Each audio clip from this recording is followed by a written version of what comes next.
आराम से जल्दी, आराम से।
हमार बच्चा लोग आ गईले, हमार जिगर के टुकड़ा कहाँ चल गए रहलो?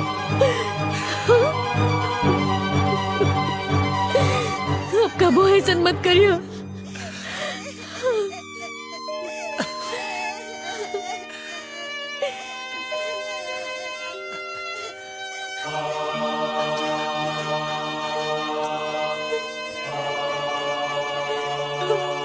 मम्मी पापा, बबुआ, बेटा, मम्मी पापा, पापा,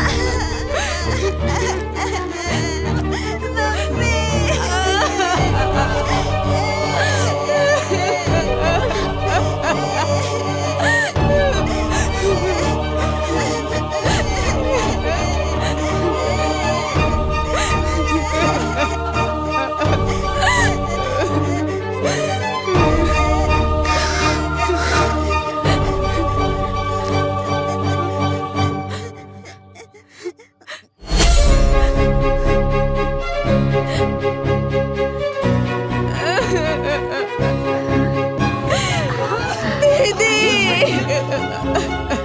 गलती हो गई। दीदी, हमके माफ कर दे। हमने के माफ कर दे दीदी, हमने के माफ कर दी। अरे तू दोनों गोड़ में काहे गिर गई? हमने के माफ रोल बंद करो। देख बबुआ लोग आ गए ना, हमनी के कोनो बड़ पाप नहीं खे कहीं नहीं जा जे हमने के बबुआ के कुछ होई। उठा, भले कोनो पाप नहीं की कर ले, लेकिन हमने से बहुत बड़ा पाप हो गया दीदी। हाँ दीदी, घनघोर पाप हो गए। हमने के माफ कर दी दीदी, हमने के माफ कर दी। ए जी ये सब तू लोग इतना काहे रोत पड़ा? तू लोग कौन इतना बड़ा अपराध नहीं कैले? हाँ, इंसान से छोट मोट गलती होत रहे। ना भैया, हमने के बहुत बड़का अपराधी बने छे। और खाली राहुल और भाभी के ना, बल्कि जौन बच्चा भी दुनिया में आइले नहीं के, हमने के ओकरो बहुत बड़का अपराधी बने छे।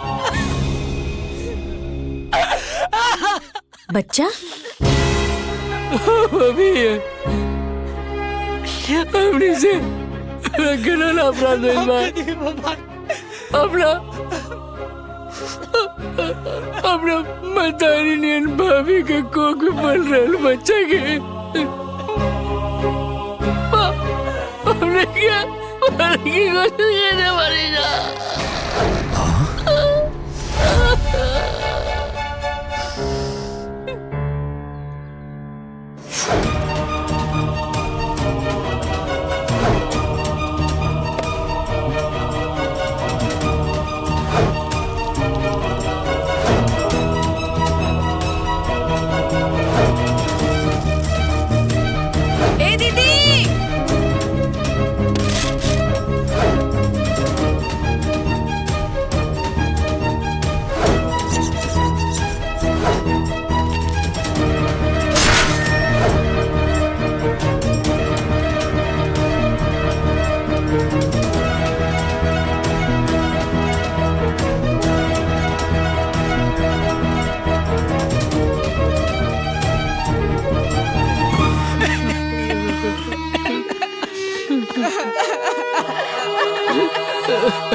भैया माफ कर दी भैया, माफ कर दी हमने के। कालिंदी, कालिंदी, हम तुम्हारा हर फैसला में तुम्हारे साथ ही बड़ी। बोला तुम्हारा का फैसला।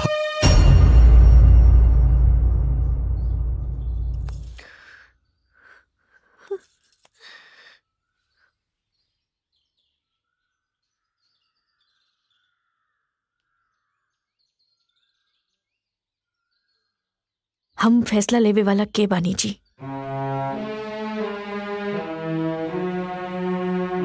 ये लोगन के करनी सुन के हमरा लगे कोनो शब्द नहीं के।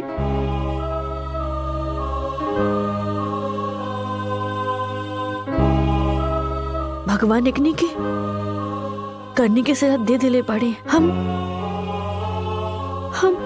के बानी जी सजा देवे वाली।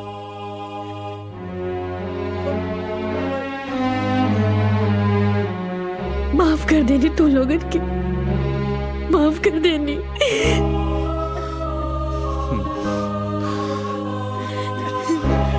हमने से बहुत बड़ी गलती हो गई दीदी, हमने के माफ कर दी। बहुत बड़ा पाप हो गया, बहुत बड़ा पाप, माफ कर दी। उठ सर, उठ सर, माफ कर दी। मत रो। तू हमारे जिगर का टुकड़ा हो सर, तो के बगैर खुद नहीं रह सकता।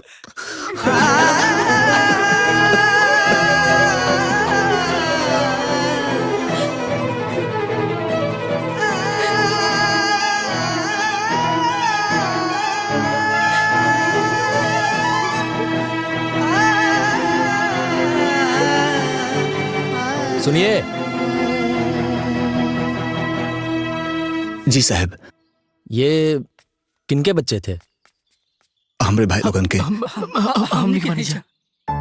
स्कूल में एडमिशन सिर्फ करवा देने से काम नहीं चलेगा।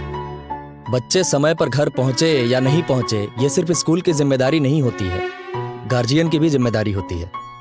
आपको इनका ख्याल रखना चाहिए। हाँ साहब, राउर बहुत बहुत धन्यवाद।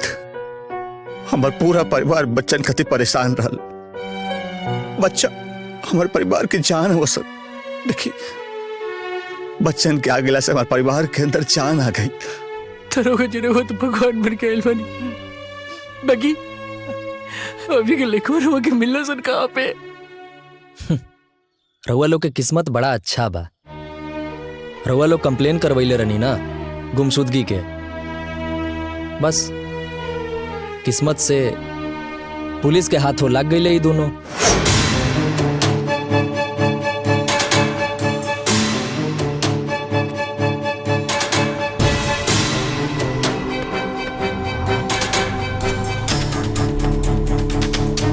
इतना बहुत मीठा आम बा, पाकल पाकल। हाँ,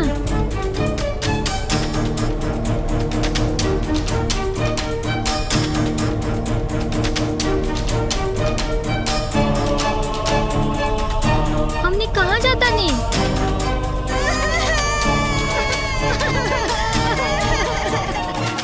का बाबू का नाम बा? अरे ये बच्चे आप लोगों को कहाँ से मिले? एजा मिलल। देखिए, बच्चे जो होते हैं वो देश के भविष्य होते हैं। जी साहब। आप लोग उनका ख्याल रखिए भाई, ऐसे मत छोड़ दीजिए। जी साहब। साहब जी, जी हमने किया एहसान जिंदगी भर ना भुलाए के। बहुत बहुत धन्यवाद। कोई बात नहीं, कोई बात नहीं। बधाई हो आप लोगों को।